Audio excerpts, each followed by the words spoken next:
We're going to dive into a pretty simple but really powerful idea. When it comes to money, pretty much all of us are just figuring it out as we go. We're going to pull back the curtain on these hidden forces, luck and risk, that really shape our financial lives, and why success is almost never as simple as it looks. So let's just kick things off with a question I think we've all asked ourselves at some point. Why on earth do we do such crazy things with our money? You know, whether it's that one investment that still makes you cringe or a spending habit that just makes no logical sense, it can feel like we're just hardwired to make mistakes. Well, the answer is actually surprisingly simple. We're not crazy. We're just new at this, all of us. And that one little idea, well, it changes absolutely everything about how we should be thinking about our financial decisions. To really get this, we've got to look at the game we're all playing. Say, we think of money as this ancient, timeless thing, but the modern financial system, the one we're all a part of, it is an incredibly recent experiment. And guess what? We're all the test subjects. Okay, check this out. What's so wild about this is just how young all this stuff is. The 401k, the bedrock of American retirement, it didn't even exist before 1978. The Roth IRA, that was born in 1998. If the Roth IRA was a person, it'd just be getting its career off the ground. And widespread consumer debt, hedge funds, these are even newer. We are literally making this up as we go. And this quote just perfectly captures the whole point. Seriously, think about that for a second. Dogs have had 10,000 years to adapt to living with us, and they still act like little wolves sometimes. Meanwhile, we've had, a few decades with these brand new financial tools, and we beat ourselves up for not being perfect experts? It's a completely absurd expectation. To really see how unpredictable this new game can be, let's talk about one of the most famous success stories of all time. Bill Gates. Now, we all know the story of his genius, his hard work, but there's this other ingredient that often gets overlooked. Absolutely staggering 1 in a million luck. So here's the kicker. The one fact that changes the whole story. In 1968, when he was just a teenager, Bill Gates went to Lakeside School, which just happened to be one of the only high schools on the entire planet that had a computer. Not a top university, a high school.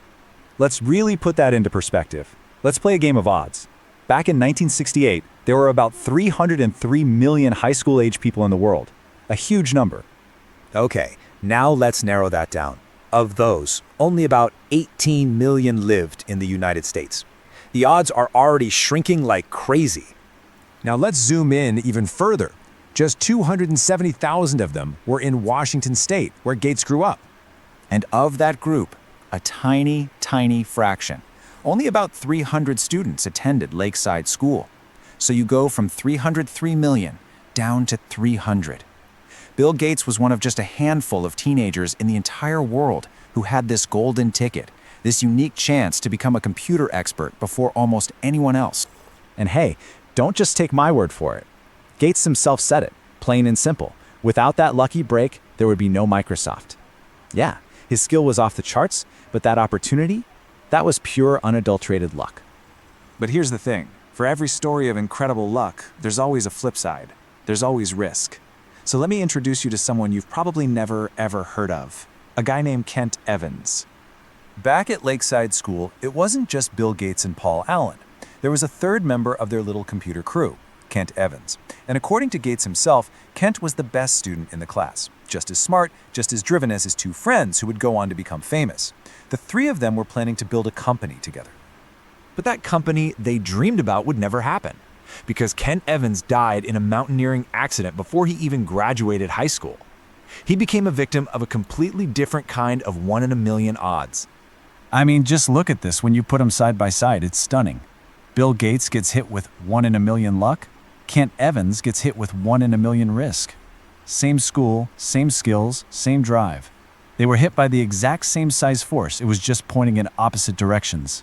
And this right here is the central idea. Luck and risk, they're not just related, they're siblings. They're two sides of the same coin. They are the reality that the world is just way too complex for your individual effort to dictate 100% of your outcome. These outside forces, they play a massive, massive role.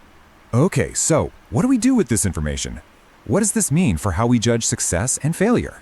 Well, if outcomes are so heavily swayed by these outside forces, it makes it incredibly difficult to know if someone's decision was brilliant or if they just got lucky. Take a guy like Cornelius Vanderbilt. When one of his advisors warned him that his business deals were literally breaking the law, this was his response.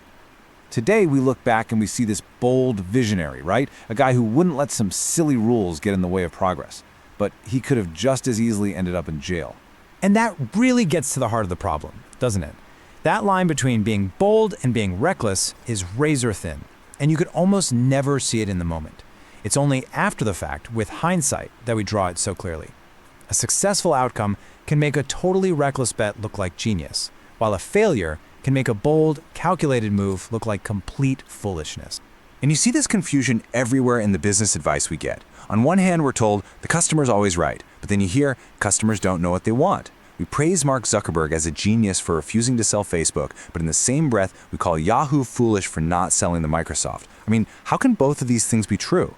The lessons are contradictory because they're trying to attribute everything to skill while totally ignoring the huge role of luck and risk. So why does any of this matter for you? Well, really understanding these hidden forces can fundamentally change how you look at success, not just for other people, but maybe more importantly, for yourself. So here are the big takeaways.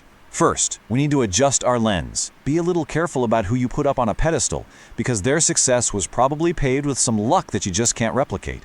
And on the flip side, be just as careful when you look down on someone who's failed, because they might have been the victim of risks you can't even see.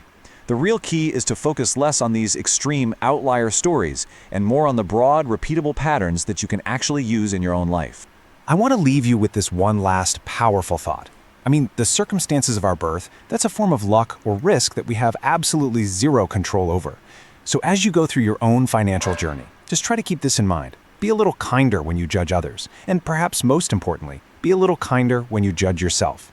The next time you see some incredible story of success or a devastating failure, just ask yourself, how much of that was skill and how much of it was just a random roll of the dice?